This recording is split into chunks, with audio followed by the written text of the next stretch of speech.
नमस्कार मेरे उत्तराखंड के भाई बहनों को मेरा प्रणाम। दोस्तों, मेरे द्वारा जो मुद्दे उठाए गए हैं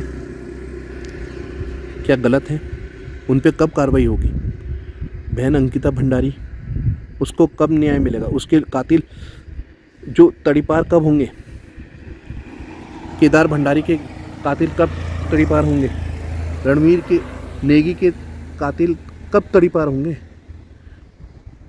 मैंने चाय बागान का मुद्दा उठाया, सरकार को ज़मीन दिलाई। गामा जिसने इतनी संपत्ति जोड़ी बिना तनख्वाह के, उस पर कब कार्रवाई होगी? गणेश जोशी पे कब कार्रवाई होगी, जिसको केवल 36 लाख रुपए मिले 20 साल में और करोड़ों की ज़मीन में बना ली? उस पर कब कार्रवाई होगी? मुझे इसलिए बेइज्जत किया गया कि मैंने ये सब मुद्दे उठाए। दिशा 1, दिशा 2, वो ज़मीन जो सरकार पे निहित हो चुकी है, उस पर कब कार्रवाई होगी?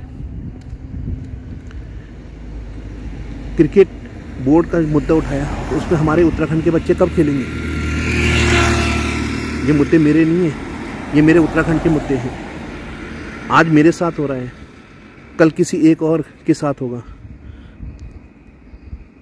मुझे बेइज्जत करके ऐसे निकाला गया कि आगे कभी कोई भ्रष्ट अधिकारियों नेताओं के खिलाफ कोई आवाज़ ना उठाए। मेरे उत्तराखंड की जनता से, अपने भाई बहनों से ये निवेदन है, इस लड़ाई में मेरा साथ दीजिए। मैं टूट सा रहा हूँ। मुझे हर पल ये डर सताया जाता है कहीं मुझे भी ना मरवा दें, जैसे केदार को मरवा दिया, जैसे रणवीर को मरवा दिया। कई बार मुझे ये भी डर रहता है। मेरा परिवार अकेला छूट गया केवल मेरी इस भ्रष्टाचार की लड़ाई में, और ये लड़ाई मेरी नहीं, आप सबकी है, आने वाले भविष्य की है। आप ये देखिए, एक रणवीर एनकाउंटर हुआ था जो लगभग 14 साल पहले हुआ था। उसको भी मामले को दबा दिया गया, उसको भी बोल दिया ये चोर है, ये सब कुछ है। पर लेकिन जब टिकैत उस समाज के लोग इकट्ठे हुए तो मजबूरन उस समय की बीजेपी सरकार को ये मामला सीबीआई को देना पड़ा और दूध का दूध पानी का पानी हो गया। मेरा निवेदन है आप सभी संगठनों से, उत्तराखंड के भाई बहनों से, इस प्रदेश की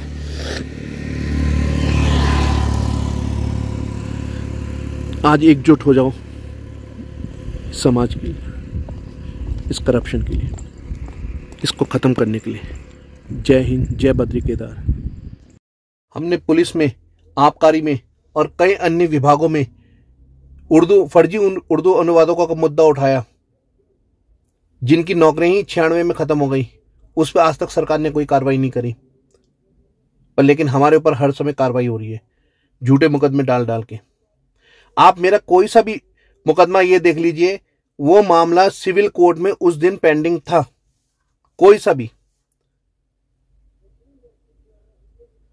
जितने भी नेहरू कॉलोनी थाने में मुकदमे दर्ज हुए हैं, वो सब सिविल कोर्ट में पेंडिंग थे। और किसी में तो मौखिक अनुबंधन पे नाम लिखवा दिया, किसी पे तो हमारा ही पैसा वापस करना था, हम पे ही मुकदमा लिखवा दिया। तो सरकार चाहे तो कुछ भी कर सकती है, ये हमने देख लिया।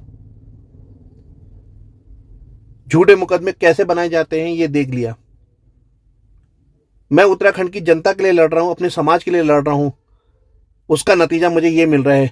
गुंडा बना दिया गया है और जिला बदर कर दिया गया है।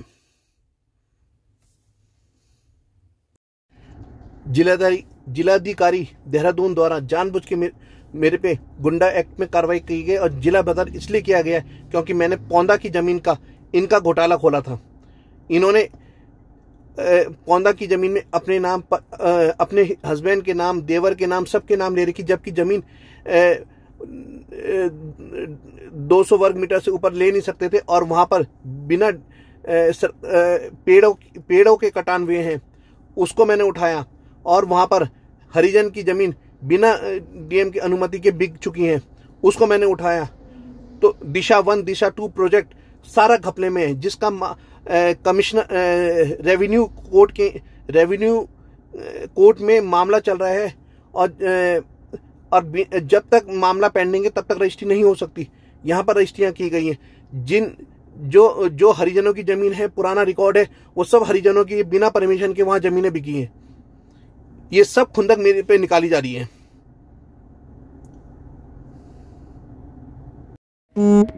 आप जांच करें तो उसमें आप ये भी देखेंगे कि जिलाधिकारी महोदय जितनी भी खनन के पट्टे अलॉट कर रही है उसमें डैश लिख देती है, जिसमें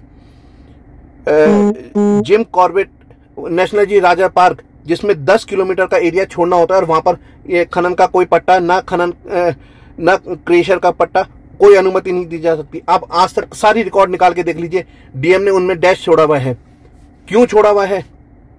वो भ्रष्टाचार का इतना बड़ा मामला नहीं है, क्योंकि वो मामले में उजागर कर रहा हूं, इसलिए सबसे पहले मुझे खत्म करने के लिए, मेरी आवाज को दबाने के लिए ये सब किया जा रहा है। मैं उत्तराखंड की लड़ाई लड़ रहा हूं, मैं इस समाज की लड़ाई लड़ रहा हूं। ये हाल जिला प्रशासन का ये हाल हो रहा है कि मेरी आवाज को दबाए। मंत्री सरकार घबराई हुई है इसलिए कि मैं एक एक मुद्दा उठाता हूं। आज मुझे गुंडा बना दिया। मैंने किसको छेड़ा हुआ है? कौन से थानों से मैं बेलों में हूं? कितने थानों से मैं जेल से बेलों में आ रखा हूं? ये रिपोर्ट बना के नेहरू कॉलोनी थाना भेज रहे हैं।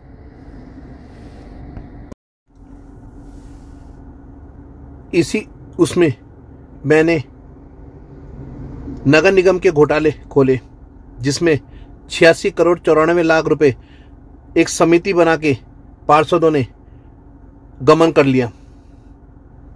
आज तक डीएम ने उनके खिलाफ कोई भी मुकदमा नहीं लिखवाया। रोज कहते हैं कि रिकवरी। सवाल ये होता है रिकवरी कैसे? और जो क्रिमिनल सूट होगा, जो उन्होंने क्रिमिनल ऑफेंस किया है, उसका क्या होगा? जब मैंने इसकी आवाज उठाई तो मेरे खिलाफ मुकदमे। अब तक सरकार का 86 करोड़ 94 लाख रुपए का मुकदमा इन पार्षदों के खिलाफ नहीं लिखा गया। क्यों? हम आवाज उठाते हैं, हमारे ऊपर मुकदमा होता है।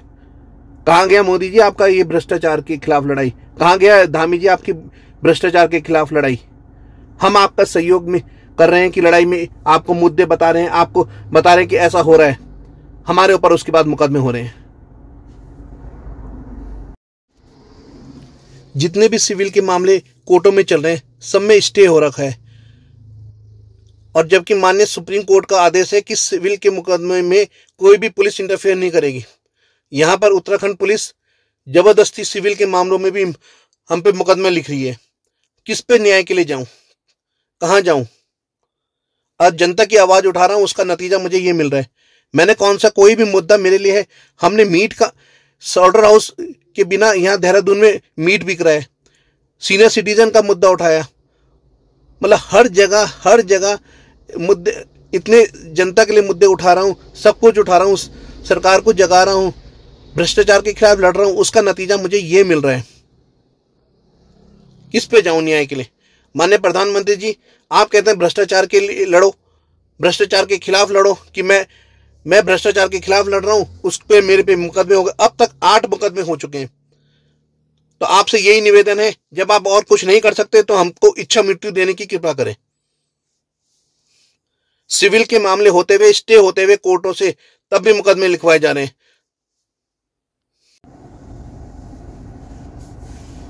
आज सुबह मुझे जिला बदर कर दिया गया है, क्योंकि मैंने सैन्य धाम का ड्रीम प्रोजेक्ट जो माननीय प्रधानमंत्री जी का है, उसका घोटाला खोला।